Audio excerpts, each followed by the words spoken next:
Okay, it should be recording now. Okay, so I'll back up a step. Welcome to the first RSA cataloging chat. Good morning. Thank you for joining us. We're just doing introductions now. If you'd like to type your name and your library in the text chat. Okay, a few meeting housekeeping details. Make sure your microphone is muted. You were automatically muted when you joined the meeting. Video is encouraged but optional. Feel free to enter any questions in the chat window. If you'd like to verbally ask your question, just unmute and ask to chime in. If you'd like to turn on closed captioning, you can click the More menu on the Zoom toolbar and select Captions. This meeting will be recorded. Thank you for the reminder, and these slides will be available. Watch the RSA cataloging email forum for an announcement. The cataloging chat agenda is available on the new membership chats page on the RSA support site. So I thought I'd take us there now. So if I go to support.librariesofrsa.org, there's in the events at the top of the screen, there's membership chats. And then notice the agenda is linked right there.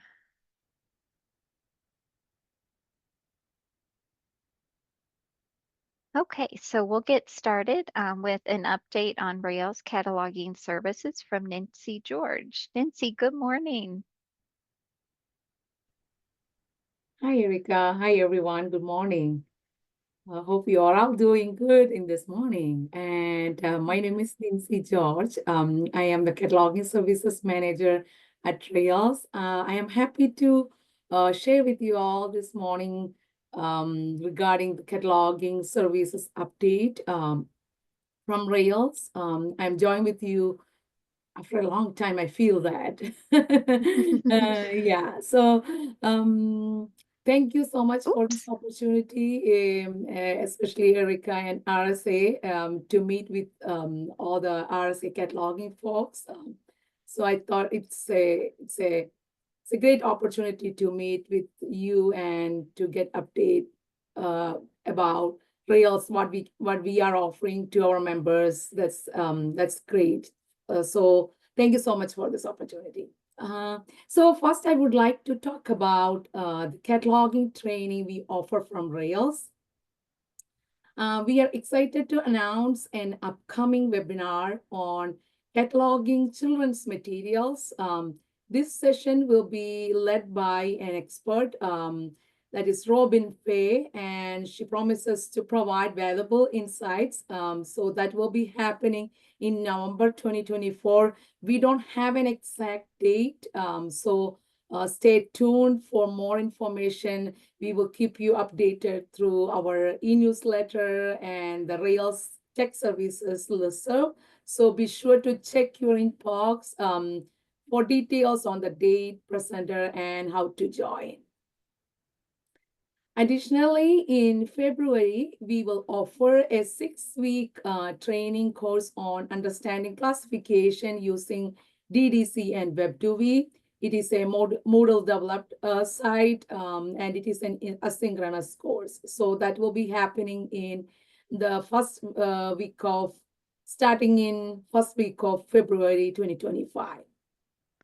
And also in April 2025, Rails will host a series of webinars on identifying resources and serials cataloging. It will be presented by an outside expert. So we are working on those details right now. And also, we are looking forward to a series of training on new RDA in 2025. We are working with the main people and the presenters, and we are working on those logistics right now. So I am not sure when we can offer, but I wanted to tell you it is on our list, and stay tuned for more information. All training will be listed on L2. Rails continue to develop new courses and revise the content of existing courses. So please reach out to me. I can provide you my email at the end. If you have any suggestions for cataloging courses you would like to have Rails offer, so we can try our best to offer those courses.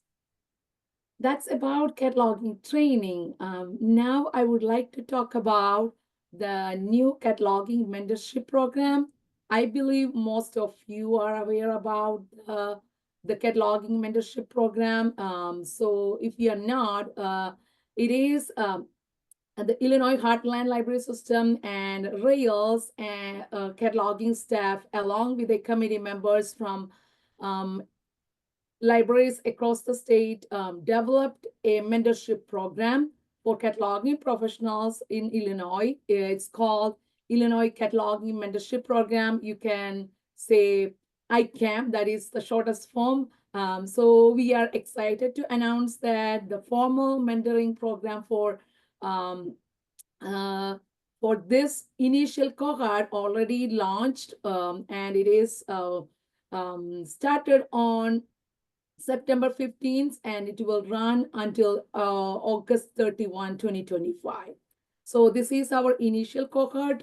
We have 76 mentees and 25 mentors are involved in this program in this initial cohort.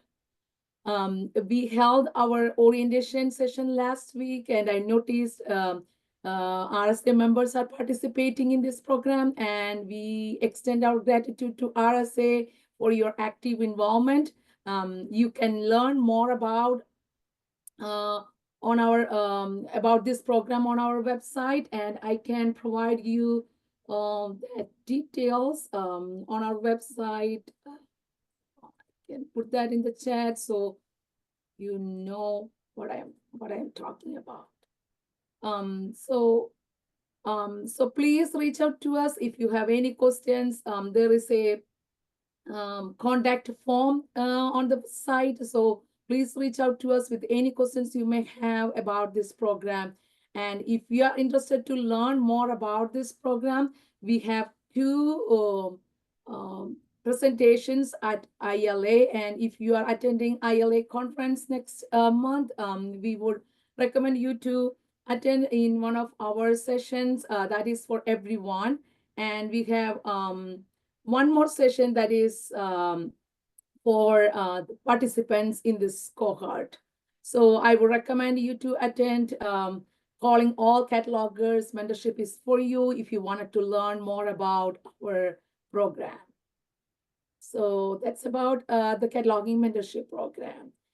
Regarding the world language cataloging service, we are pleased to report that our world language cataloging service has continued to excel in this last quarter. So we successfully cataloged over 250 diverse items from various Illinois libraries during this time. So the demand for the service is high, and we are currently working on some solution to better meet the cataloging needs of our libraries. So your items are more than welcome, and we are enthusiastic about fulfilling your cataloging requirements. So feel free to send them on our way, and we will happy to assist you in enhancing the accessibility of your collection. So thank you so much for your continued partnership, and we look forward to supporting your cataloging needs. And you can learn more about the word language cataloging service. I can put that on the chat. So if you are not familiar with this word language cataloging service, here is the link. You can learn more about it. And with that, I am happy to answer any questions you may have, or anything you wanted to learn more about cataloging services from Rails. I am happy to answer. So thank you so much. Thanks so much, Nancy. I always say it, but there's so much going on. We'll keep an eye out for those webinars and courses that are coming up over the next several months, and we'll try to post those on our email forum as well. So they're shared one more way. So we'll try to keep an eye out. If you see Nancy at ILA, say hello to her. Yes.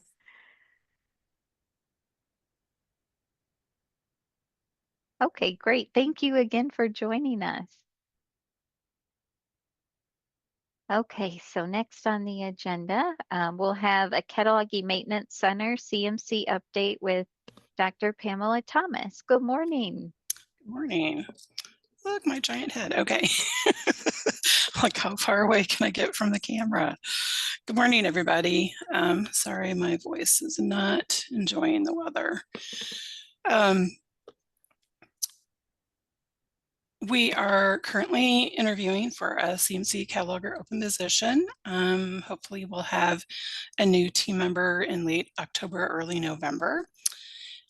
We have some upcoming cataloging courses. I can add those to the chat. In October, we're going to be doing our cataloging courses. Focus on cataloging DVDs is in October. Focus on serials cataloging is in November. Focus on cataloging binge boxes is January 6th through 19th. So get ready for the new year. And then cataloging basics starts on February 3rd. And then we've got focus on driving a record in March, and cataloging CDs in April. So we've got our classes scheduled almost to the end of our fiscal year. And then we'll be working on a new schedule for classes after that. So, oops, okay, it says it's too large, so I will post that in a bit. I'll, make it small ones. Okay, so our online with the CMC webinars, AI in the Library World Part 2, Eric and one of our CMC interns is going to be presenting that October 17th. We had to move that one down a week since we're all going to be at ILA the 8th through the 10th. And then we've got Solving the Mystery, the Case of Cataloging Kits in November. And then Who Are You? Library of Congress Demographic Group Terms, or the LCDGT, in December. And then we've got Mapping Our History in January. Fabricated Realms, Exploring Textile Realia in February. Cataloging Equipment, Gadgets, Gears, and Gallimaufry. If I mispronounce that, I'm so sorry. And that's in March. Archiving Government Studies, Cataloging Government Documents in April. The Power of a Name, Examining the Importance of Authority Records in May. And sooner rather than later, probably we'll be starting to work on our FY 2026 topics. Again, you could always register an L2 for our cataloging courses and our webinars, and you can also view the recordings of our past webinars. Our online cataloging request form has been very popular. Just a reminder, either use the request form or send in the physical items, but don't do both because people claim the items to catalog on the form, and then if it also comes through delivery, then it's potentially getting cataloged twice, which doesn't need to happen. If you have any suggestions for online with the CMC webinars or Moodle courses, please send an email and I can copy that because it's just an email address. Put that in the chat. Or you can always, send it directly to me too, but it can go to all of us. Good news, Eric McKinney, he has a new job title. He is our first CMC cataloging trainer. So he's going to be focusing the majority of his time on training, but he'll still be cataloging your materials too. And whenever I will let go of the classes I teach, he will be teaching those as well, but I'm not there yet. We have been working diligently on the RSA backlog cleanup project, and since we started the project in October of 2023, we've enhanced or originally cataloged and merged. Sorry, I've got a little icon in front of. Thank you. 2,543 books, scores, spoken sound, musical sound, and videos. As Nancy mentioned, the iCamp program, Jennifer Baugh, the share manager for Bibliographic Services, and I have been working on that as well. And yes, please come to our meetings at ILA if you're there. And Jennifer and I will also be co-presenting on the newer MARC fields at ILA, and the CMC will also have a booth. So if you're there, please attend our sessions and stop by the booth. We've got some new swag to hand out, and just introduce yourselves so we can match your face with your name. And finally, Kat Anderberg, our metadata cataloger, will be doing a few more mobile memory lab site visits, or digitization days as we call them, this fall, including one to the Galesburg Public Library. So I think that's it, and I will try to post stuff in the chat. Does anybody have any questions for me? Thanks so much, No. Pam, for the update. Well, thanks for inviting me. Sure. Congratulations to Eric too. That's exciting. You'll be able to offload the training to a designated staff He's member. prying them out of my fingers. That's wonderful. I'm like, I'm not ready. Yeah, it is. It's very exciting. So I'm glad the board approved that for us. And we very much appreciate the excellent progress you're making on our backlog too. We're getting close. We're getting close.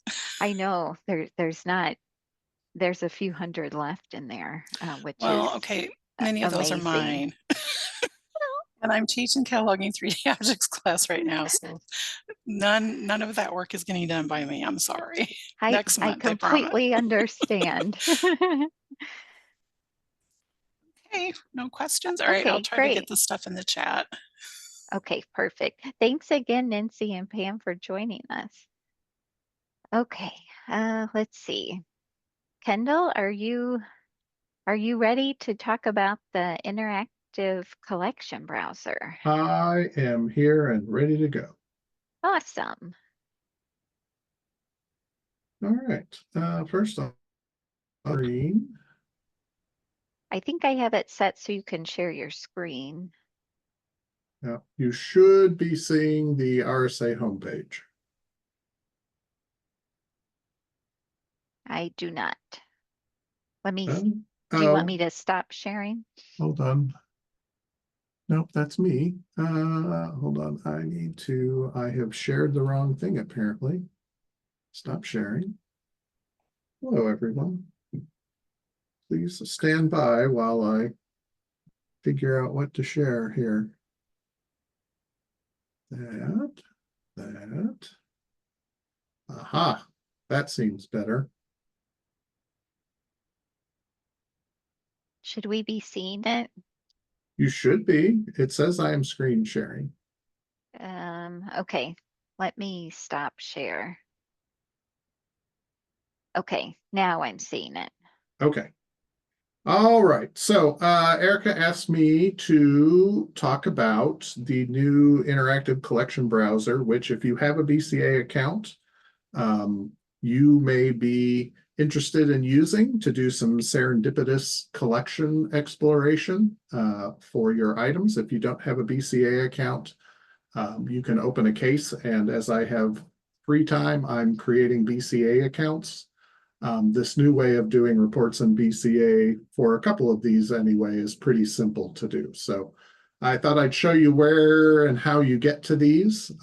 These all have direct links directly to the report so that you don't have to actually open BCA and do a lot of stuff in it. But they are, because they are BCA reports, we've put them on the BCA page. So if you go to topics and reports on our website, then there's a link right here for Blue Cloud Analytics, which we will go to. And this has the BCA login screen. At the bottom of this page, there are videos and a training guide on how to use BCA. The PII agreements are on this page. But what we're going to talk about today are these interactive standalone dashboard links. The first one here is the interactive collection browser. There is a cheat sheet for this. It's a couple of page PDF document that talks about real quickly how to do things and what a couple of the controls in the screen are. There's a screenshot for this one. This is what we're going to look at in a minute. But more exciting, there is an interactive collection browser link right here for login. So you just click on that. And that takes you to a login screen where you put your BCA username and password in. And rather than go into Blue Cloud Analytics and then you have to jump down through 400 levels of folders to find the report you want to run, it just runs. This is the report. And rather than having to pick a bunch of filters and then run the report and then go, oh, well, that wasn't what I wanted to look at. This is interactive. You can actually change everything on the fly, and the shelf list that's here will update based on any of these things that you change. Before we get into that, I'll show you just a couple. There's one thing of controls up here at the top. There's a table of contents, and if you click on that, it shows you that there are 2 pages in this report. So there's the one we're looking at, and then there's another report that has some of the same filters, but also item categories 1 through 5. So depending on how you want to look at things and what you want to limit on, you can use either report. This next, this is a home one, which takes you back to the opening page. There's a bookmarks feature here where you can limit everything down to a particular set of filters and then save it. And then you can come back later and just click on what you saved. And now, instead of looking at what I was looking at, I'm now looking at normal nonfiction items. So normal selected as the library, nonfiction is the item category 1. And I have set this to show items that have circulated 200 or more times. And as you can see, there are 30 titles and 30 items at normal that are nonfiction that have circulated quite a lot. And for example, here's the how many times things have circulated. Something in their collection had circulated many, many, many times. Here's 352, a video game. Some of these are music CDs, and if something has circulated 255 times, you know, it might need a good cleaning or run through your CD repair machine. So you could use this to look at things really quickly and then save them with the bookmarks toolbar. You would just create a new toolbar or a new one. You click the little plus here, add bookmark, and you can type in what it is you're looking at and then click save. Backwards and forwards, undo and redo buttons for when you're making changes. And then there's a log out button here. And then this one is the export. So you can export to Excel or PDF. Excel is probably the option you want. The one other control you need to know about is this little 3-dot menu right here on the shelf list. And you can export as Excel from that, and it will take whatever you have limited to and export that. So whatever you're looking at here, these 30 items, that's what you would export from these menus. All right, so I'm going to go back to the beginning. Let's pick a library. We're looking at the AG collection. One thing that you have to remember is you need to uncheck whatever library is checked. So I'm going to uncheck AG, and then we're going to pick on, we'll look at Danvers.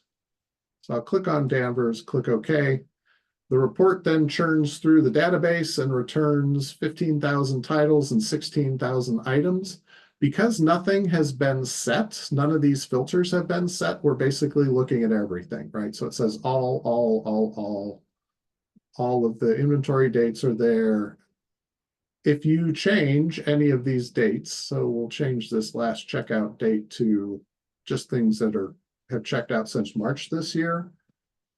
And then you're like, well, I wonder what Alpha Park has instead of Danvers. So we'll uncheck Danvers and we'll check Alpha Park. Give it a second.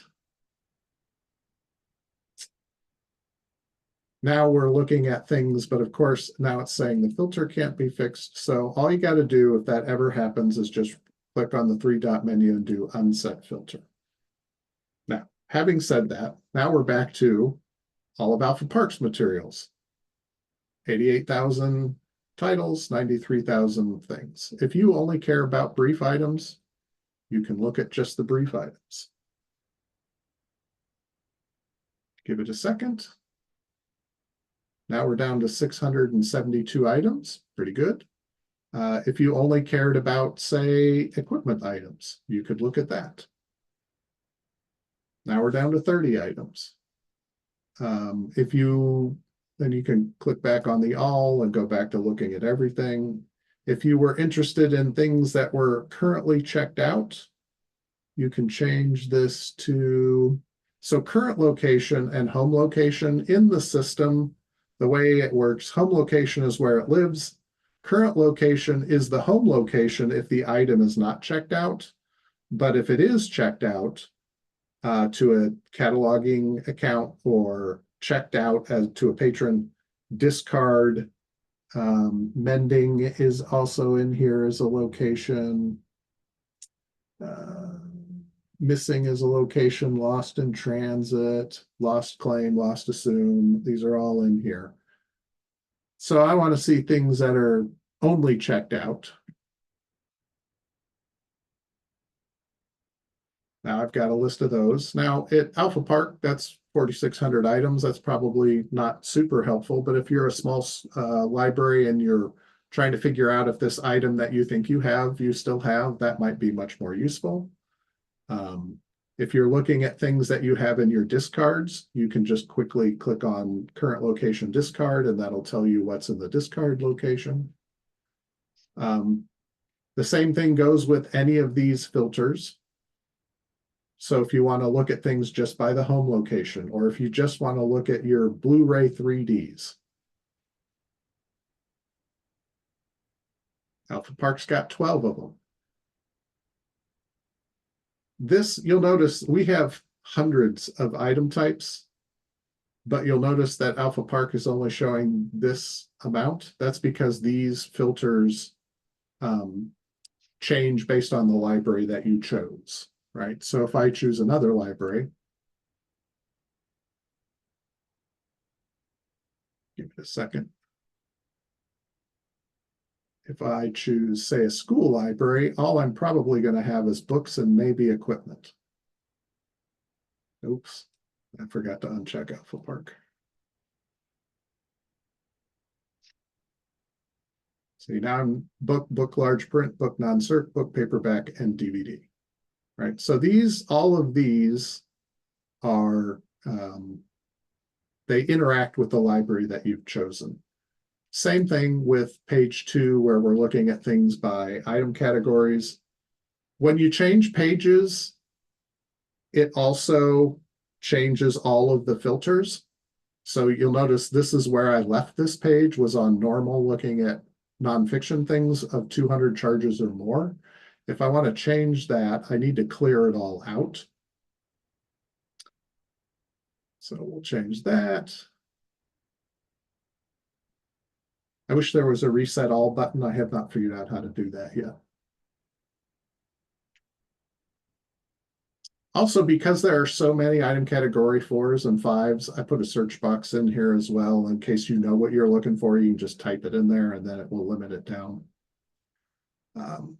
But in here, right, so again, we're at normal. Now we're looking at normal juvenile items, and maybe we want to look at normal juvenile kits. It's pretty simple to get right to all of those things just by clicking a couple of boxes.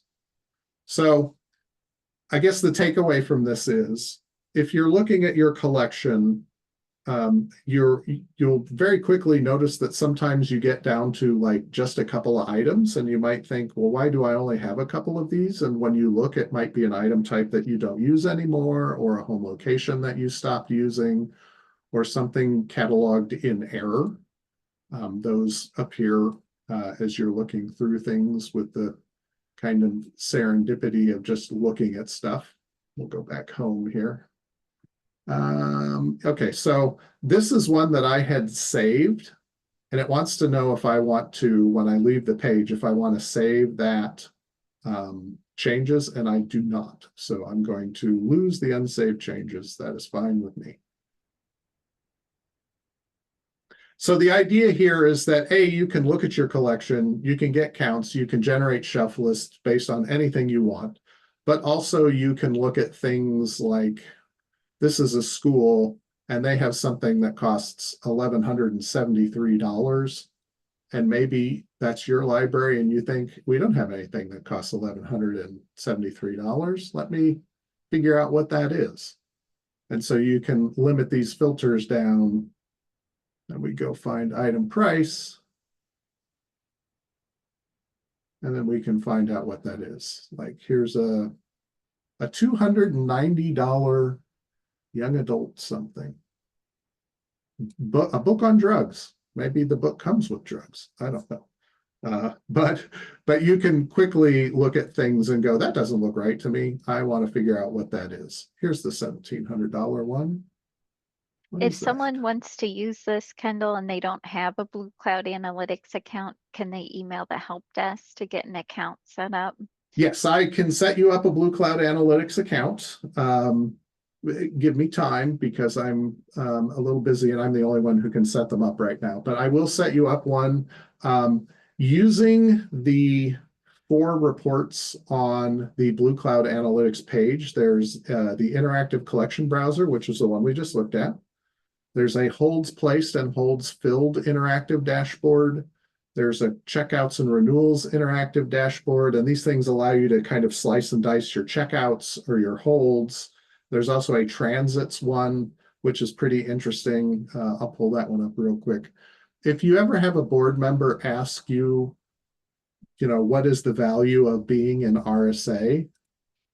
Just this year alone, so I'm going to change this to the 1st of January, 2024. This is Brown County we're looking at. These are transits that Brown County has sent. And then there's also some details of what those transits are. And then this is a timeline of how many transits they've sent. As you can see, Brown County has sent materials all over RSA, right? This whole thing, this is where they've sent materials. We go here, there's also an items received at my library count. So again, we'll look at Brown County for 2024, right? If you wonder where you're sending or you're getting holds from, here's everybody who sent a hold to Brown County, right? Lots and lots of people sent things to Brown County. So, and then there's some data over here to help with that. So the idea behind these reports is partially to allow, for example, in this collection browser, to allow you as a cataloger or you as the head librarian or you as, a staff member to run lists and get shelf lists that are pretty easy to kind of narrow down into something useful so that you can do whatever you need to do with that shelf list. The holds placed, checkouts, and transit counts, these are more, they're interesting to know because it shows how wide RSA is used in pretty much every library, but it's also good for like board reports. When board members are asking, well, what's the value of RSA? What do we get out of it other than, we catalog some items and get the occasional thing from another library? You can pull these reports up and say, as you can see, our checkouts in our library are coming from libraries all over the place. Holds, we're sending and filling holds all over the place. Here are the numbers of holds that got filled. And it's a nice graphic representation to show a board. And then again, these are things that you can print out. Hey, Kendall, time is up. I know Okay. you told me to keep track of the Thank you. time I appreciate for you. that. Yeah, I was pretty much done. So anyway, that is these are kind of brand new reports. And as we move forward, I'm trying to figure out new ways to create reports that will be helpful, not only to library members, but to give to your boards. So if you have suggestions for things, feel free to send them to Kendall and he can see if it's something that might be possible to build in there. Yes, please. This is kind of my mental floss when I am fed up with doing other things for the day. and I've been staring at some project that's going to take 6 months to get done, and I want to actually do something. Sometimes getting in and just building a report or answering someone's reporting question is the best thing for it. So Excellent. Thank you. A good overview of what's out there. bye all. Up next, we have Anthony with an operations update. Did you, Anthony, want to share your screen, or would you like me to go back to the slides? Good morning, Erica. Good morning, everyone. I'm going to share my screen just because I want to do just a teeny bit of navigation demonstration, just so that people can see where the things are that I'm talking about. If that's okay. Sure. All right. Hopefully, if I've done Yes, things we can right. see it. Oh, wonderful. Okay, so I'm going to just navigate back to the home screen. Okay, perfect. You can see the home screen now at the support site. Yes, we can. Wonderful. So the two things that Erica had asked me to just make you aware of or remind you about, or wherever we're at in that, a couple of recent, relatively recent additions to the support site. Those are the operations manual and the documentation index, both of which have been developed during the course of 2024. And I'm going to talk about the operations manual first because it's kind of the easiest one to talk about. So if you're at the support site, support.librariesofrsa.org, you'll see this drop-down menu here called Handbooks. And there's various handbooks in there, including the cataloging handbook. And then most of them are called handbooks, but we had to kind of break our naming rule just slightly for the documentation index and the operations manual. So if we click on the operations manual, to the page where it is hosted. And this document was finished, at least in this first format, in July. That was a result of about 6 months worth of monthly meetings that I had with a group of RSA library staff, most of whom were library directors. And the idea, the idea for the operations manual is to kind of give a top level overview of what it takes to kind of run an RSA library. And so if you just click on the link, it will load that up. Can you now see that, Erica? Yes. Awesome. And so it's just held in a PDF form, and we built a contents page to make navigating through the document as easy as possible. This can be downloaded and you can keep it, on your own desktop or whatever. And the contents page is nice and clickable. And we really kind of tried to work this through, from first principles. We get asked fairly frequently, what is RSA and how is that different from Rails? And so we, working from those first principles, we really wanted to kind of answer those questions in this document. And even, with the viewpoint of this being given to a new member of staff at an RSA member library, we also thought, well, let's answer some other questions like what is workflows and what is Blue Cloud? So that, these rudimentary questions about who we are, what we do, and how we do it with our member libraries are answered right from the get-go. There's then a section on support from RSA, which describes the support site and Gmail accounts and the email groups that we're setting up. a section on how to get involved, how serving on the board or hosting a meeting can work, and so on. There's then a section called Circulation Quick Reference for frontline staff. And that really is the idea that this is for frontline staff who are at the circulation desk, meeting the general public or meeting their school students and having to deal with circulation issues. And then a little later on, starting on page 11, there is the CAT reference for frontline staff.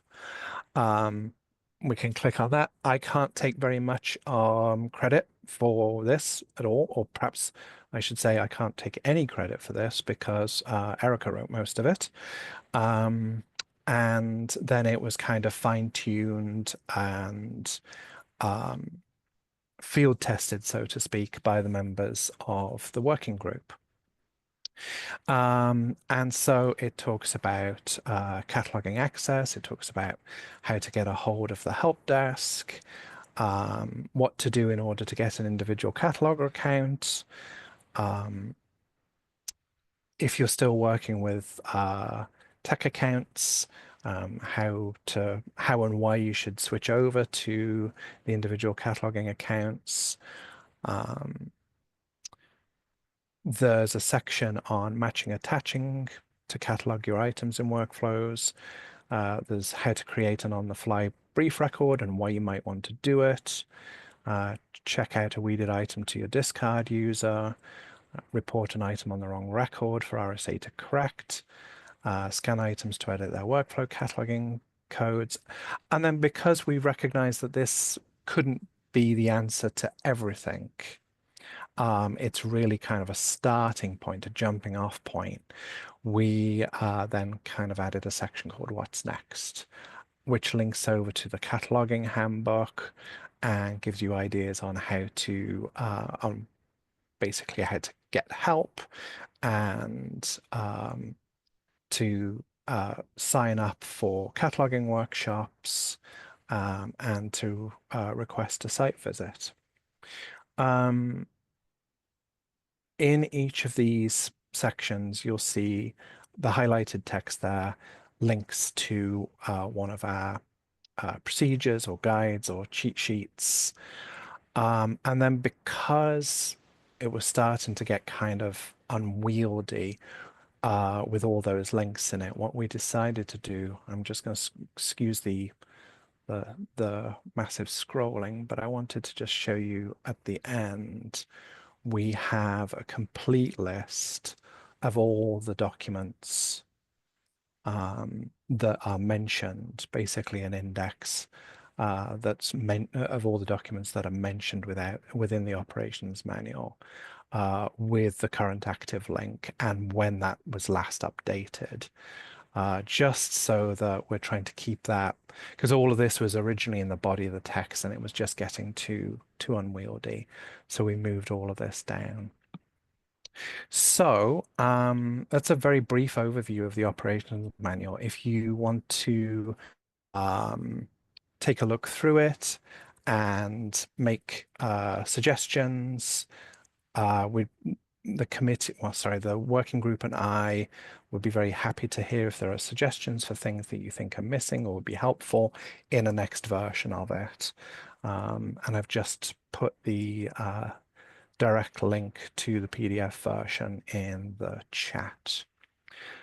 Were there any questions about that? I know it's a very flying overview, but hopefully that's of interest to some of you.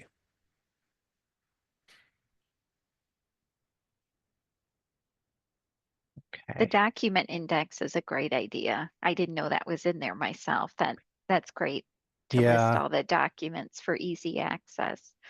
Yeah, it was, as I say, all of this was mentioned, with the full links were all included in the text to start with, and it was just getting really bulky and kind of difficult to read. And so that's why I kind of went through and called them all out specifically. It also helps me because if one of these documents gets updated, I know which documents I need to fix in the operations manual. All right, so the other thing that Erica asked me to show you today, again, you get to from the handbooks drop-down menu, is the documentation index. The documentation index is something that came out of a request that Kendall made of me to try and come up with a complete list of all the documentation that RSA staff has written over the years to support libraries in using workflows and BCA particularly. And so I hunted around in our local files, on our old support website, on the new support website, and I put together a collection of files. And then we were hunted through to make sure that we were keeping just the most recent one, and then I started building them into this index. All of these documents are up on the website. Everything that's listed in the documentation index is available for you to look at, for you to download, for you to use to help support you with your day-to-day operations.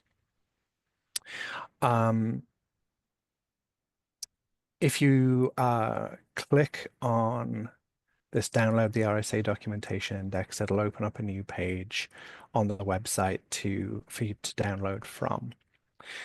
The current dates from the 28th of August. There will be a new one uploaded to the support site in the next few days. The goal is to put a new version up once a month. And then because we're using these terms, policies, standards, procedures, guides, cheat sheets throughout this, we are also linking to a document which we created, well, before my time here, to explain what those document types are and what's the difference between a guide and a cheat sheet and why we're making those distinctions. So that I'm not going to go into that now, but that explanation is there. So when you click on the little link there, it pulls up the documentation as the documentation index as a PDF. And just to give you a little sense of the hierarchy that's been set in the note. These orange bars here are for handbooks that correlate to those handbooks that I just showed you in that drop-down menu called handbooks. The blue is, again, ties to the support site's topics. There's a drop-down menu called topics, and then the green is kind of a sub-page. And so for some of these, there's an orange top-level handbook, there's a blue topic, and then there's the green sub-pages. This one here, you see throughout, everything is underlined because it's all linked to the actual document. When there's a link missing, it's because maybe we haven't finished building out a page yet. But there's a set, right, this get in touch page we're working on, having a landing page for that. For you as people most concerned with cataloging, the cataloging handbook is down towards the end of the document. So I'm afraid I'm going to have to do a bit more on-screen scrolling for you to watch. I hope it doesn't make you too dizzy. So here we go. Here's the orange banner denoting that it's a handbook. And then that's the cataloging documentation in this version, at least, begins on page 17. And so if I click on this cataloging handbook, it will take us to the page on the support site where the full cataloging handbook is laid out. And that's been designed by Erica to take you through all kinds of cataloging functions in a hierarchical order that we can hopefully will help you navigate, various cataloging tasks. Below that, we've got this cataloging topic overview. Again, that just points you to the topic in the topics menu, which is another way to organize the information. In case you find the handbook or the topics layout easier to navigate, just trying to give you some options there. Okay, and throughout, every page is topped with these columns of policies, standards, procedures, guides, and cheat sheets. And then there's also one for forms and videos and for parameters. And broadly speaking, they're laid out kind of in order. So under batch editing items as a subtopic, these 3 documents, procedures. Sometimes they're just laid out as procedures and then guides and then cheat sheets in that order. But sometimes there is a direct link, and so something gets to skip ahead. So under brief records, for example, there is a procedure here called when RSA is ready to upgrade your brief item to an OCLC record. And you'll see that the next thing down is not another procedure, it's not even a guide, it's actually a video. And that's because this video is on exactly the same topic. So when RSA is ready to upgrade your brief item to an OCLC record. So, and we're nearly at the end of the project, but we're still just working on each document. If there's a related video, there will be a link to the video from the document. There's also going to be a link from the video back to the related document, so that if you come across the one, it'll link you to the other. That little bit of the project, I'm hoping to have finished in the next month or so. And so then it's just a case of looking through and going, okay, well, I need to review my understanding of cataloging codes, for example. And you'll see that here there are 3 guides and a cheat sheet on cataloging codes. And you can just click on them from within the document and it'll take you directly to the document that you're looking for. Alternatively, if you want to review everything on the support page, you click on the little link from within the green bar, and it will take you directly to that point in the support site. And the idea was to try and make this index as closely related to the layout of the support site. And as the index was developed over the first few versions of it, Erica and Tony and I worked to bring the organization of the website and the index as close as possible to each other, to make this as easy as possible. Thank you, Anthony. This has been a good overview of the Yeah. documentation index. Thank you. Yeah, Does anyone have absolutely. any questions about it for him? It's very much a living document. Like you said, it'll be updated monthly. So check Yes. back on it. If you have an old version, you might go get a new version in Yeah. the next few days. Yeah, that's right. Typically, we're planning to put up a new version right as the old month turns into the new month. So it might be just at the very end of September or the very beginning of October. And then we'll be looking to update it monthly going forwards. Excellent. Thank you. Mhm. Okay, so I will share my screen. Yeah, there we go. We will. Okay, hopefully you can see my screen again. Okay, so we'll move on to some progress updates. The first one is with Jennifer about brief record upgrading. Okay, good morning, everyone. Can you hear me okay? Yes. Okay, my headphones have been acting a little funny. Okay, so far the number of brief records upgraded since the May 17th, 2024 database committee meeting is 1,144. RSA continues to work through a system-wide report of brief records with email addresses in the 592 fields, upgrading them to OCLC records. We really do appreciate you sending us the items for upgrading. RSA works through the report, through the report oldest to newest based on the brief record creation date. We are currently backtracking to schools whose brief records we did not upgrade due to the summer break. So yeah, we just started right back up with the schools just pretty recently. RSA is currently upgrading brief records entered in February 2023. And remember to reply to RSA's email if you will not send the item. We will cancel the hold and delete the 592 field, so we do not contact you again about the item. And basically, this is just if you have it set where you don't allow holds, outside your library, I mean, just please let us know that that's fine. If you decide not to have the brief records created, just please let us know, and that way we don't keep emailing. I think that's it. Thank you. Excellent, thank you. The next update is with Erin on the Cataloging Maintenance Center progress on the backlog. Good morning.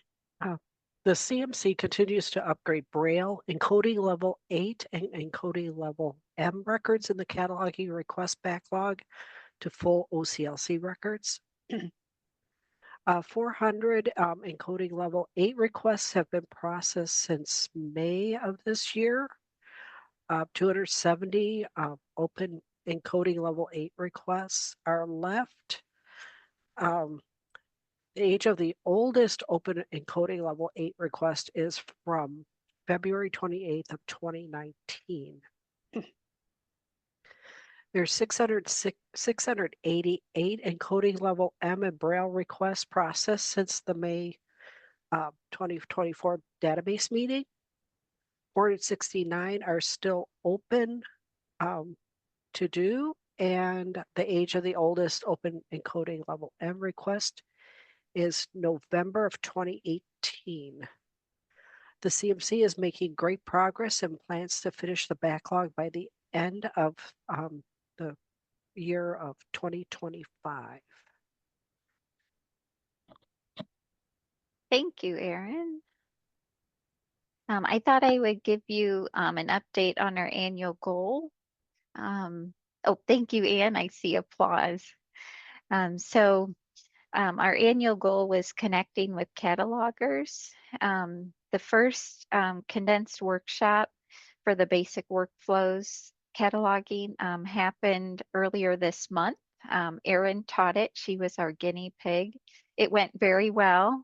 4 hours, single Zoom session, and it even finished a bit early. So way to go, Erin. Training for item group editors targeted to begin later this fall. I'm revamping the documentation that we used the last time we offered training on this. I'm trying to make it a little bit shorter because it was quite an extensive document, so that is in progress. After that, I'm going to be reworking the BibLoad workshop prerequisite videos once the item group editor training is underway. The idea with those videos is to make them more targeted to what our members need to know about OCLC Connection Client versus using the OCLC videos. So as always, watch the RSA cataloging email forum for updates as we move further along with item group editor training and then the BibLoad workshop prerequisites being reworked. Okay, our next goal had to do with transitioning to an intergovernmental instrumentality this past July, setting up new email groups. So we did launch the technical services email list, which we're now calling forums, along with cataloging and cataloging policies and standards. I think just about everybody in this meeting is subscribed to at least one of those groups, so that's great. We've signed up people who have been database committee meeting attendees. We're also, as we set up individual workflows accounts, we're subscribing people to the cataloging email forum. So we're trying to make sure the staff who specialize in these areas are subscribed to the forums so they can see announcements and also talk to each other, which we'll talk about a little bit later on. We have another goal of starting the cataloging chat. So of course, our first one is today. The next one is scheduled for January 29th at 1 p.m. on Zoom. So I've got registration available on L2. We had another goal about launching cataloging site visits. We soft launched those last fall, and those have been going very well. Remember, you can request one of them by going to the support site. I've put the link in the slides, and I can also put that in the chat. RSA will also be reaching out to you if we haven't heard from you lately to see if you'd be interested in a visit. So you may hear from us as we continue doing site visits. Since our May 17th database meeting, the cataloging team has visited 8 libraries listed here. We always enjoy visiting you, hearing what's going on, taking pictures of your library, taking goodies. So thank you for hosting us. Any questions about the goal? I'll go get that link for the site visit form in case you might be interested in that. Okay, great. Let's shift to you, Lisa, for more on the email forums for the cataloging staff. Thank you. Erica, I'm going to let you navigate so you can show where the email forums are located on the staff support site. But all of you here, you might be wondering, like, what are these email groups? What are these email forums? If you've been getting our listservs, that means you're signed up for our email forums. So yay for everybody there. If you haven't gotten any listservs from RSA lately, follow along on Erica's screen and get yourself signed up for stuff so you can stay in the know of what's happening at RSA. But essentially, with these email groups / forums, they're kind of like the replacement for what the listservs from like MailChimp used to be. So in the past, like RSA, it was very much like a one-way form of communication. We would email you from these listservs, letting you know of things that are happening in RSA, and that was that. And if you wanted to reach out to us, you have to contact the help desk. The idea behind these email groups, and moving forward, I'm just going to say email forums because I like that term a little bit better. The idea of these is that they not only are a way for RSA to reach out to you and share with you information that you need to know about what's happening at RSA, like workshops and if there's outages and workflows, like, and all that stuff you're used to with the listservs, but it's set up as a place to primarily be a way for you to discuss day-to-day things with your peers. So for our case, like cataloging stuff. So think of these email groups as more of email forums. Think of them as discussion boards. And if you have noticed, like, there hasn't been a lot of chatter on them right now, but like, be the change you want to see, right? So if you have questions you want to talk to with like fellow catalogers that are in RSA, make a post on to one of the cataloging related forums if you want to talk to people. The more you use them, the more lively they're going to be and the more networking you're going to be able to do. So it's really a space for you to kind of have a virtual outlet to talk to other catalogers in RSA. So if you're signed up, you might just be signed up right now for like the all RSA email forum and then some cataloging ones, but you can go through that list that Erica showed you, and there might be some different forums that you want to be a part of as well. So you can always sign up for more if there's things that like spark your interest.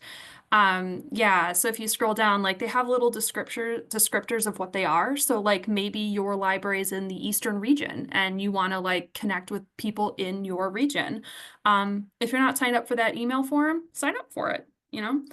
Start discussing on there. So, join the conversation today, get involved, get active, get out there. And yeah, I think they could be a really great tool for people, once people start posting on them and they start taking off. So that was that one slide. But if you're still like, well, what do I post on these email forums? Like, is something too silly to put on there? It's really whatever you want to share on there. So Erica, she was great. She brainstormed some like types of things you might post on a cataloging related email forum. You might ask like catalogers in the area, like how you package binge boxes. You know, that might be something new to your library, and you might want ideas for how people are putting them together to go out on their shelves. Um, you know, do you have recommendation for an easy to use printer for call number spine labels? You could ask about RFIDs, like maybe you're interested in doing those at your library. Like you could reach out and see what other libraries are using them, kind of get some feedback from other places and see if that is something you want to pursue. You know, if you have questions about like what are other libraries using for Dewey call numbers. So really like things that you're like, well, I don't know if RSA would answer this because this is more like very like granular and like just at my library kind of stuff. Like you might want to talk to other catalogers in RSA. So these are just some of the things you might want to talk about. The possibilities really are endless. Yeah, like these are just things like Erica thought of, but I'm sure you all have stuff that you want to talk about. Like if you're like there's one for solo librarians. So if you're a cataloger and you're like the only person at your library, sign up for that one. Reach out to like other, you know, small libraries that are out there and see like, you know, how do you manage like day-to-day thing of balancing doing, you know, X, Y, and Z tasks while, you know, trying to like, you know, make sure you're meeting your patrons' needs. I don't know. Like there's groups for everything. Next up is the cataloging bug us card. Take it away, Lisa, on this Right. one. So a while back, RSA, we started talking about how like we'd hear from members like they don't want to bug us, and like no, like we want everybody to bug us. We want everybody to reach out to RSA if you have you know, questions about RSA related things. So you know, this idea sort of took off within RSA, and we launched we're calling it the Bug Us campaign right now. Like that's our internal name for it. But we sent out a card back in July that had like, please bug us. And I don't know if you saw it, but it had like a cute little ladybug, and it listed like, you know, just some kind of like friendly reminders of things that RSA can help provide for your library, services that we offered. And just the general ideas that we want to be a more active presence among our members and just kind of remind them that like, we are here for you. You know, if you have any questions or like anything, like there's no silly questions, like you're never bothering us, like we work for you. So, you know, reach out. Like if you have you know, you notice something weird happening in workflows or the RSA cat, or you're adding a new item to your collection and you're like, well, maybe I should check, like, do I need a new item type? How, you know, I want to make sure this is like the circ and hold rules are working how I want them to. Reach out to us. Even if you're, you know, just a little doubtful of what you're adding, just reach out. We can like offer some guidance and go from there. Or like, you know, if you've ever thought like something in workflows is really tricky to do and you're like, this is so frustrating, reach out to us. There might be a simpler way to like do something, and we can help make your workflow a little easier. So yeah, just, you know, I guess just but like the moral at the end of the day is just like bug us, you know, if you think of anything. So yeah, we set these cards out. We did ask that like people kind of put them up in their library by staff operated computers, you know, so they're, you know, right there as a friendly reminder, and have like our contact information readily available for staff. We will be sending more out in October. It's going to be Halloween themed, spoiler, since it is out in October. And Erica included like a little preview of like what our mascot, we chose a bookworm for catalogers, what our mascot's going to be. So be on the lookout for that. We'll send a listserv post about it. We're going to post the information about like the cataloging related services that like we can help provide you with. We're going to post that on the support site. Like I said, we're going to be mailing it out in October as well. So you all can kind of like rock, paper, scissors to which computer in your area is going to have this cute little bug us thing by your workstation. Lisa has been drawing those bugs too. So as you see the bugs, just know that there is a person behind those bugs. We did not generate them with artificial intelligence or some Unless other. unless you hate it, then AI did it. I Oh, have nothing to do with it. any questions on the bug-us? Anne at Galesburg said, "Thank you for always being available." And yes, we have the card posted for our staff. Oh, I So love that's that. good to know. Yeah, Woohoo. Excellent. Okay, thank you, Lisa. welcome. Okay, let's jump to you, Rhonda, to talk about recently created cataloging parameters. Good morning, everyone. I'm just going to go through the list of the things that have been recently created. We've got a couple new home locations from a couple different libraries. We have a new one called Hear Loss for a hearing loss collection at a library. We had another library ask for a home location that's just for adult services weeding materials. So that was kind of cool. Next slide, please. We didn't create any new codes for item type, item category 1, 2, or 3. In fact, chances of us creating new 1, 2, or 3s are pretty slim. On to the 4s, we got a couple new ones for those. We got a new animal. We got dinosaurs added in there. We got a code for Berenstein Bears. Something for herbs and holistic and Peppa Pig, and my new favorite term, romantasy, romantic fantasy. Isn't that great? Let's move on to item cat 5s. We have a few of those. We have one for the co-op collection. I'm assuming that might be the large print cooperative collection that's out there. Exactly. And a couple for emotions, anxiety, and stress. And don't we all know about that? So if you're interested in any of these new codes, you can send an email to the help desk and request that we add them to your drop-down list for you. If you would like to see a list of the codes, I'm going to share my screen for you so we can see the website.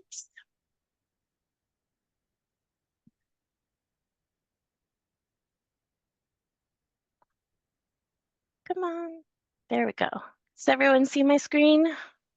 Yes. All right. So here's the website. So you want to see parameters. There's several different ways to do it. My favorite is going by topics and hitting parameters. And then cataloging parameters. And it takes us to the page that has all the parameters. So if you want to look at what we have available for home location, you click on this, it opens another page, or it opens up the drop down so that you can download it, and so that you can download it and look over the list, and then you can email us at the help desk or call us if you like, but email's probably the best. And we can get those added to drop downs for you. Does anyone have any questions? I went ahead and stopped sharing, so you can go ahead and share your screen again. Miss Okay. Erica, thank you. Okay, can you see the screen now? Yes, I can. Okay, perfect. Now I'm going to riff on that same cataloging parameters subject, and we're going to talk about cataloging, customizing cataloging menus. If your library has not already done so, customizing your workflow's cataloging menus is strongly recommended. Customizing reduces the codes in the workflows menu to only those your library is using for its collection. Customizing provides accuracy and consistency when cataloging, removing unnecessary codes that are not being used from cluttering the menu. I mean, how many of us have looked at CD-book and book-CD and wondered, which one do I use again? I mean, when I was cataloging in one of our member libraries, I would be like, which one am I using? I can't remember which one I'm choosing. This is why I had a big spreadsheet with all my codes for everything I did, because I would never remember. So customizing lists makes that easier. The menus for home location, item type, and item categories 4 through and 5 can all be customized. You can't customize item cats 1, 2, or 3 because you need all those codes in your dropdown. All right, next screen, please. Ready. All right. Email help@rsanfp.org a list of the home locations, item type, or item category 4 or 5 codes you would like kept in your workflows menu. RSA will customize the menu and follow up with you. RSA can also run a report if you are unsure which cataloging codes you have been using. This works really well for item cat 4 and 5. Sometimes just running those code counts for those two can help narrow down a list for a library. Please note, you cannot remove cataloging codes, including item types, from the Workflows menu unless those codes are no longer assigned to any items in the collection. Say you have one book on cassette, just one, and you're not willing to get rid of it because it's still circling, but you don't ever plan to add another audiobook that's on cassette. Well, I'm sorry, until that item is removed from your collection, you got to keep that item type. Because removing a code still assigned to items will result in asterisks displaying for that code on the Workflows call number and item screen. Contact the RSA Help Desk if you want to remove cataloging codes so we can provide you with a report of the items assigned those codes. You can then assign different codes to them or delete or discard the items from Workflows. Does anyone have any questions about that? I don't think there's another slide, is there? No. I didn't think so. We thought this would be helpful to mention. I know the majority of you in this meeting already have your menus customized, at least for item type and home location, if not item cats 4 and 5, which is great. Thank you. But we've been getting a lot of follow-up from parameter parties that the operations department is doing, where item types, there's a desire for item types to be removed, but those item types are still assigned to items in the collection. So we thought this would be a good opportunity to share a reminder that if you're keeping those items in the collection, you do still need those item types. So if that comes up during your library's parameter party, Rhonda will work with you to make sure your item types are in good shape. Yep. Excellent. I'm happy to help. Okay, so we're Thanks, at a good everyone. spot. Yeah, thank you, Rhonda. We're at a good spot to take our 5-minute break. So I'm going to pull up a timer on my screen, and I'm going to pause the recording. And I'll see you in 5 minutes.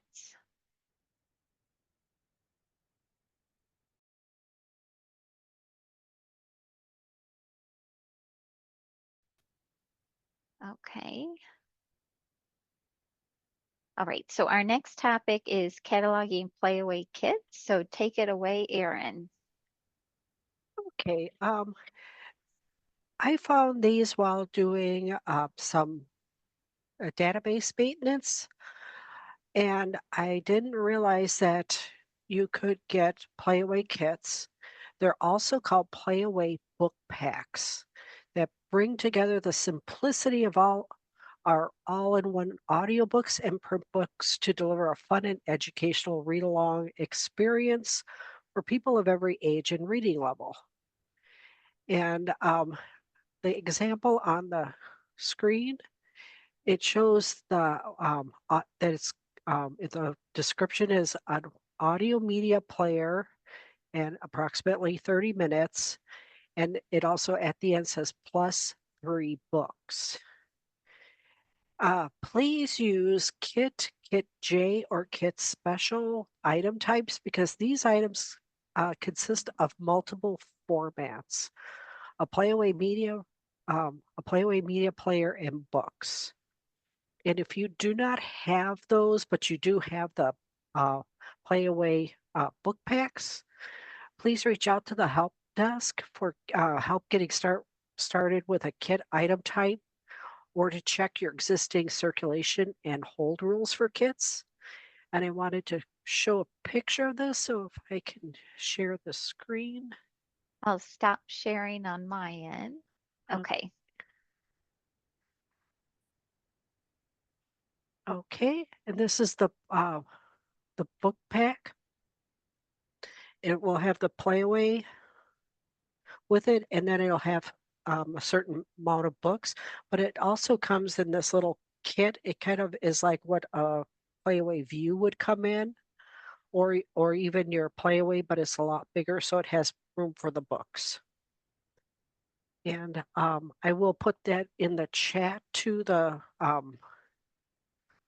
where it is found online, so that I'm gonna Thank you, stop Erin. sharing. It was one of those things you came across serendipitously as you were, Right. like you said, doing cleanup. Yeah. Yes, it was a nice surprise. I was not expecting to find that. I did not know that was something they actually offer. Okay, thank you. Let's jump to Jennifer. So, tips for pirated movies and arcs. Okay, hello again. Erica, I think I'll just read through all the slides. I think there are 4 and then share my screen. Does that Okay, make sure. sense? Okay, tips for identifying pirated movies. A pirated item can be a video recording, book, music, audiobook, or any other copyrighted item that is illegally produced and available for purchase without permission from the copyright owner. Just because a DVD or Blu-ray is sold on Amazon does not mean it is a legitimate copy. We just recently discovered this. We've been, I've had a couple questions recently, so that's new information for me. If the item on Amazon says sold and shipped by Amazon, it is usually legitimate. If the item is sold by a third-party seller, it may not be legitimate. Items sold by third-party sellers are not verified by Amazon. If your library is purchasing a new DVD or Blu-ray for the collection, you may want to research online if it has been officially released on disc before you buy it, especially if you know the title is available via streaming service. Streaming service, I know we were talking about Apple, and actually, Erica, now I'm talking about, I think Disney is another example. Yeah, so be careful if something has been, is available through the streaming service. Disney, Apple may not be going to disc. Actually, I'm going to put that website before I forget it. That was just on the previous slide. Okay, Apple Studios, for example, does not usually release its films on DVD or Blu-ray. They are only available via its streaming service. If your library owns a pirated movie, please delete or discard it from workflows to ensure we are following the RSA policy for pirated items, avoiding legal liability for both your library and RSA. If you come across a pirated item in workflows or it arrives at your library to fill a hold, please report it to the help desk, following instructions in this procedure, which I'll show you here in a second. RSA will work with the owning library to verify the item is pirated and then ask the library to delete or discard it from workflows. I will say it's very hard to tell. I've had a couple DVDs lately. I know there was one a while back. I think I even probably cataloged Mandalorian. I mean, if I'm remembering right, I think that came from Disney. I mean, these look like legitimate, like the real thing, until you actually put the disc in and watch it. I mean, it's really hard to tell because the packaging, the cover, everything, it looks legitimate. Even a lot of times the disc looks legitimate. Okay. Tips for identifying advanced reader copies or ARCs. Advanced reader copies or ARCs are intended for for use only by library staff to review items that will be released soon, to decide if the items would be helpful to buy for the library's collection. ARCs are for review purposes only. They are not allowed to be sold or added to the regular library collection. ARCs are most often books, but can be items of any other format. Terms such as these often appear on the ARC. Advanced copy, galley, proof, uncorrected, mentioning that lending or circulation is not allowed. There's one more slide. Okay. If your library owns an ARC, please delete or discard it from workflows to ensure we are following the RSA policy for advanced reader copies, avoiding legal liability for both your library and RSA. If you come across an ARC in workflows or it arrives at your library to fill a hold, please report it to the help desk, following instructions in this procedure, which I'll show you here in a second. RSA will work with the owning library to verify the item is an ARC, then ask the library to delete or discard it from workflows. RSA monitors workflows for ARCs, but finding these items can be difficult if they are cataloged on records that describe the official publication. Your help reporting ARCs to the RSA help desk is much appreciated so we can avoid these items in workflows. I'll share my screen here in a second, but I did want to mention we did just clean out 80 or so ARCs. I mean, really the majority of them were entered a long time ago. I think even really a lot of times even before the policy was approved. It's just, it's hard unless we actually see it because it'll be on the cover. You know, it'll tell you if it's advanced reader copy. I mean, unless we actually see it or, you know, a member, we're depending on you, you know, to report it to us, it's really hard for us to track it. Okay, I'm going I'll to stop sharing my Okay. screen so you can share yours. And let me see. Sure. What are you seeing exactly? We see a toucan, Oh. right? Okay. Are you seeing like, okay, if I'm bringing stuff over, can you see it like? We see your desktop wallpaper. Hold on a second. Let me try this again.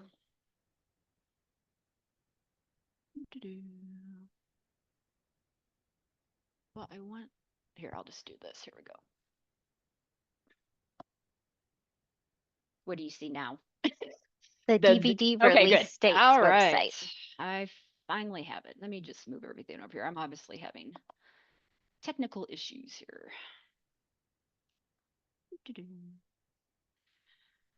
Okay, first of all, let me go to the website or support site. Start at the beginning. There are many different ways that, you know, to find this. Just the easiest right now, I'm just going to put in a search. We do Pirated. not see the support site. Ugh, what is going on with my screen? All right, let me try one more time. Sorry, everyone. Okay, let's do this once more.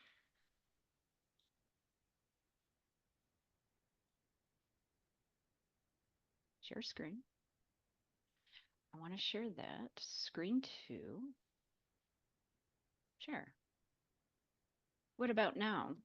Yes. Okay, I don't know what is going on. I am very sorry. I don't know what's going on. Okay. Okay, so I'm just gonna search for pirated here on the support site. And you can see here advanced reader copies, ARCs, and pirated items. If you click on it, all of the links that were in the slides, that's the information here. So you're gonna find the policies for the advanced readers copies. I'm sorry, advanced reader copy. The procedures, you know, for what you do if you encounter the ARCs or pirated items and workflows. So just if you have a chance, take a look over those. The website. Okay. I picked Killers of the Flower Moon because this is an example that we actually had recently. So here's an example. It does not say a release date. I think Killers of the Flower Moon it's Apple, I think the streaming service is where it was. And it just will not give you a release date here. So that's a good clue, you know, well, there's maybe something. I noticed, because we talked about Amazon, So if you search for Killers of the Flower Moon in Amazon, you pull up, it's like, oh, okay. And you start scrolling down. I've never seen this before, but I think this happened. It says generic Killers of the Flower Moon. I've never like seen that description before. But at one time, I think this was available for actual purchase. I think it happened. And it even talks about the people that had bought it down here. It's probably a bootleg copy. So I would suggest, like, if you are going to Amazon to purchase movies like that, just be careful. Make sure it's the seller's authorized, by Amazon. Maybe look at reviews and definitely check the website that I shared, the DVD release date. I think that's it, Erica, unless you have something to add. Nope, that covers Okay. it. Let me share my screen. We'll go back to the slides. Are you seeing the slides okay? Okay, the next one is actually you too, Jen. So I'll let you talk about ISBNs versus UPCs. Oh, Erica, I'm sorry. Did you stop the recording during the break? Oh, I actually resumed it. Oh, perfect. Yes, Okay. I Sorry did. to interrupt. I I paused it. think Yeah, so. thanks for Thank you. checking. Yeah. So yes, this next one is Jennifer as well, the ISBN versus the UPC preference for brief records. I had forgotten, sorry. Okay, if the item is a binge box, Blu-ray, DVD, or music CD, and both an ISBN and UPC appear on the item, prefer the UPC for the 024 and title control number fields. No need to enter the ISBN on the brief record. Basically, no reason to do double, save yourself some time. Just go with the UPC code in that situation. If the item is a book on CD, Playaway, Vox, or Wonderbook, and both an ISBN and UPC appear on the item, prefer the ISBN for the OTO and title control number fields, and no need to enter the UPC on the brief record. Steps 5A, 5C, 6A, and 6C in the Creating a Brief Record Guide have been revised to reflect this information. And I'm a little worried. Erica, would you mind, like, if you want to show the guide, I'm worried about my screen share. Do you Yeah, mind? I can do it. Save a Sure. couple minutes of me fumbling around. Yeah. And so Thank if you. we go to the support site, you're welcome. There's many ways to find things, as we mentioned, but if I go to the cataloging handbook, there should be a section for brief records. So if I jump to that, there's the guide that we revised. And this was based on a question from a member about UPC versus ISBN. So we thought we would share with all of you. Okay, any questions about that? Thank you, Jennifer. Thank you. Okay, next up is Rhonda talking about unauthorized author fields on brief records. Hello, everyone. Everyone has probably seen this while searching in workflows and looking at brief records or after creating a brief records. If unauthorized automatically appears after the author's name in a brief records 100 field, there is no authority record in workflows to control that name to the authorized form found in the Library of Congress authority file. RSA will eventually import the authority record for that author when authority processing resumes. No need for you to report the unauthorized heading to the RSA help desk. The unauthorized name will continue to be searchable in workflows and the RSA CAT. Step 5D in the Creating a Brief Record Guide has been revised to reflect this information. Another question we received, so again, we thought we would share out. Any questions about that? Thank you, Rhonda. You're Next up welcome. is Erin talking about upcoming basic workflows cataloging workshops. Okay, our cataloging workshops have been shortened down to 1 day for a 4-hour session. The first one was last month, which I gave, and we have 3 more to cover the months, the rest of this year. And you can sign up for them on L2. They're all on there. So the first one is going to be Friday, October 5th from 9 to 1. The next one for November, it's on Thursday, the 21st. And for December, it's on Tuesday, the 17th from 9 to 1. The one for November is from noon to 4. So we are switching around morning and afternoon dates so that hopefully more people can attend and learn more about cataloging. And the basic workflows cataloging workshops are also listed on the cataloging at a glance cheat sheet, and they are on the L2 calendar where you can sign up for the workshops there. Additional basic workflows cataloging workshops will be scheduled in 2025 and posted on L2 and announced on the RSA email forums when we have those set up for next year. Excellent. Thank you, Erin. Next up, we've got Lisa talking about Homosaurus heading requests. Take it away, Lisa. All right, I'm really excited about this, and I hope everybody else can get excited. So back in August, I think we mentioned this at the last cataloging meeting thing that we had. But we were talking about how we were going to send this to approval for the board. So that the RSA catalogers here, like if we are cataloging an item that has LGBTQIA characters or content, adding supplemental thesauri language to the record. So we sent that to the board. Erica prepared a very nice package and they approved it at the August meeting. So it's now part of our policy that the RSA cataloging department could start adding Homosaurus headings to OCLC records as needed when we encounter the need for them with items. For those that don't know, the Homosaurus, which is linked on our slide there, it's an international linked data vocabulary, and it has a bunch of terms related to the lesbian, gay, bisexual, transgender, and queer communities, basically the whole spectrum of the rainbow. So the terms for Homosaurus, they can be used as both subject headings or genre terms. It kind of just depends on what you need them for.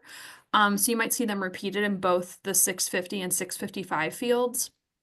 And it is a controlled vocabulary. So, as we catalog stuff, we always make sure to for sure add Library of Congress subject headings, but we do currently add like supplemental controlled vocabularies.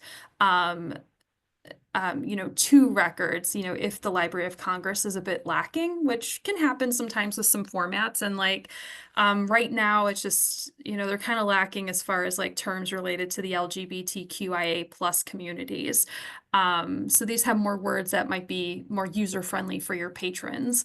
The idea being that as we add these terms to records, it'll help make items more discoverable for your patrons because it's going to be using vocabulary that they themselves might use versus the very limited, narrow language that's, part of the Library of Congress subject headings and genre terms. Next slide, please. Oops. Sorry, I'm getting jumpy. Okay. Oh, you're okay. You're just so excited about this. So yeah, so we are encouraging everybody, if you have a book that, has LGBTQIA plus characters, content, things like that, and you're looking at the record and you're like, I feel like this is lacking subject headings. I feel like the genre terms are a little lackluster. Reach out, send a help desk ticket to our desk. I'm the person that's designated to lead this. So I would be more than happy to help you. What I'll do is I will reply to you. I will place a copy level hold on your item so I could see it in hand and make sure that any terms that I'm adding from the Homosaurus thesauri really reflect the item that you are adding to your collection. I will add those extra terms there. Knowing me, I'll probably spruce up the records if it's kind of nasty and bring it up up to cataloging best practice standards, because that's just something I do, you know, when I'm doing cleanup for people that request it. We'll add those headings, re-import the record, and it'll be very beautiful and helpful for your patrons. If you're looking at records, you might start seeing these more in our database. And Erica put some examples below of what it's going to look like for you. So the Homosaurus headings in subfield 2, that like tells you what thesauri, the vocabulary term, was pulled from. It's kind of a fun one. It's homo it. It's fun. I like it. But that's the code they have. Just to let you know, it's from the Homosaurus thesauri. And if you look here, like well, these examples aren't great because it's not the exact same for the subject heading and genre term, but you could look at these and kind of see like, yes, these are terms that my patrons would like use to search for, you know, gay biographies. Like that's not a Library of Congress subject or a genre term, but that might be more user friendly. So these are just some examples of some of the terms you might see from the Homosaurus on records as they become more prevalent in workflows. I think that's everything. Does anybody else have anything to add about that, or any questions from all of you guys out there? No, I'm excited. Please send me stuff. I would love to add some terms to the records. I want to help our patrons and our communities. So if you see something, you're like, this is very boring, I don't like these terms, reach out. I'll help you. Thank you, Lisa. Yes, if you have items, even if it's things you've put in a while ago, and you think it would benefit, it doesn't necessarily need to be a new item. So even if you have some existing items, and like Lisa was saying, if you think it could use some additional access points to help make it more searchable, feel free to send it to Lisa. She'll be excited to get her first one. Okay. These last couple I'll do. The first one, and I know Tracy at Pekin has noticed this, also Emily at Quincy has noticed. We're having some trouble with our large print item category 3s. So each day, it runs early in the morning. We have an automated script that touches every item that was cataloged or edited since the script ran the day before. On the 13th of every month, that script touches all the items regardless of when they were last cataloged or edited. The idea behind this script is it's trying to make sure that each item is assigned the correct item category 3 code based on its item type. When it's determining Braille in large print, it looks not at the item type, but at coding in the bibliographic record. We're running into trouble because a lot of the large print items are assigned the book item type or the N-BK or the N-BKH item types. And in the script, all of those item types map to the book category 3. So the script initially changes the large print to the book item category 3 because it's only looking at the item type at that point. The script moves further along to the large print section in its coding. And if it looks at the fixed field on the record and also the dimensions in the 300 field, if the fixed field has a D for the reproduction, if the dimensions are greater than 18 centimeters, the script knows that item is supposed to be large print and it will flip it from book to large print. This process happens repeatedly each time the script runs. We're finding that there's incorrect numbers of large print items being returned when you're searching for the large print item cat 3, whether it's an item group editor, call number, and item maintenance using the little pickaxe helper. If you're running a Blue Cloud Analytics report, the correct number of item cat 3s that are large print might not show up there. And it does affect the RSA cat as well. The problem comes from the workflow's indexing not getting updated after the script changes the item from the book to the large print category 3. So since the indexing gets stuck, it doesn't show it as being large print. It shows it still as being book when you try to search for it. So to stop the indexing trouble, we're going to be looking into seeing if we can basically rewrite the item category 3 script. Kendall and I are thinking it would be best if the script just doesn't touch anything that's large print. So we don't have it editing to book and then editing it to large print, and then the indexer getting messed up along the way. So we're hoping with Cersei Dynex's help, we're hoping they're going to be able to rewrite it just to take out the part for large print. At this point, I don't know if that's possible. We have a call with them next month, so I'm hoping I can get some additional details at that point. If we do take out the large print part of the script, it will be very important when you're cataloging large print to make sure you're assigning the large print item category 3.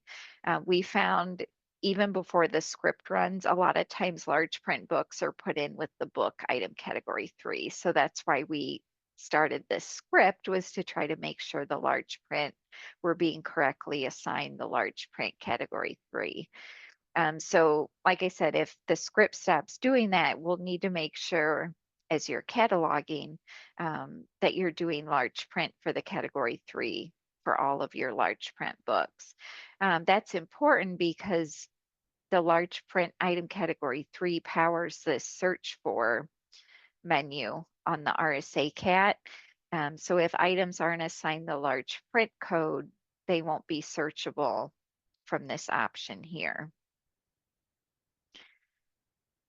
Any questions about that? Like I said, I don't have a definitive solution at this point, but once I learn more, I plan to post on the cataloging email forum, especially since this has been a persistent issue.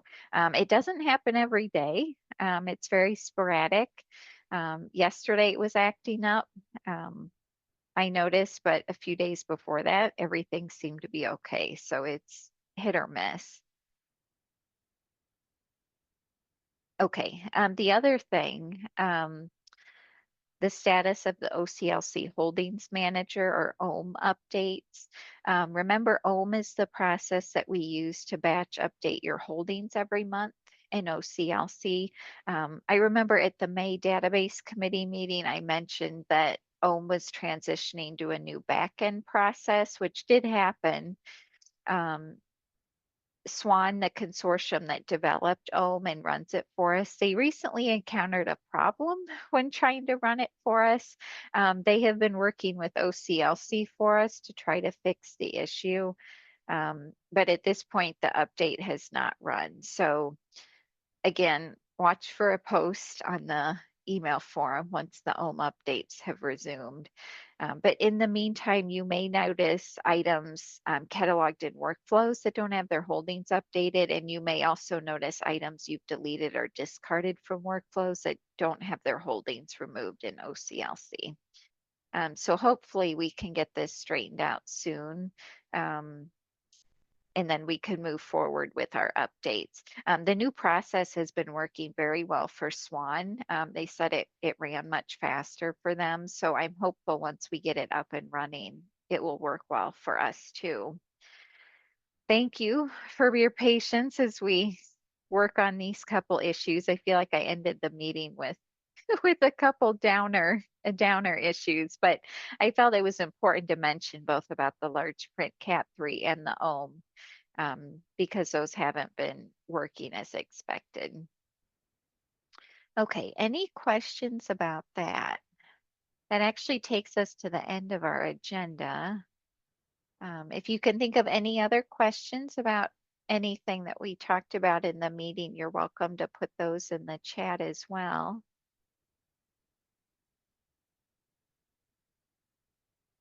Okay, well, thank you for joining us today. If you've got questions about anything we talked about, if you think on it after the meeting, feel free to reach out to our help desk. I put the email and the phone number there. And we're hoping to see you at the next cataloging chat, which will be Wednesday, January 29th. From 1 to 3 here on Zoom, and the registration is available on L2. Thank you everyone for joining us today. Happy holidays early, and we'll see you in January. Take care, everybody. Bye-bye.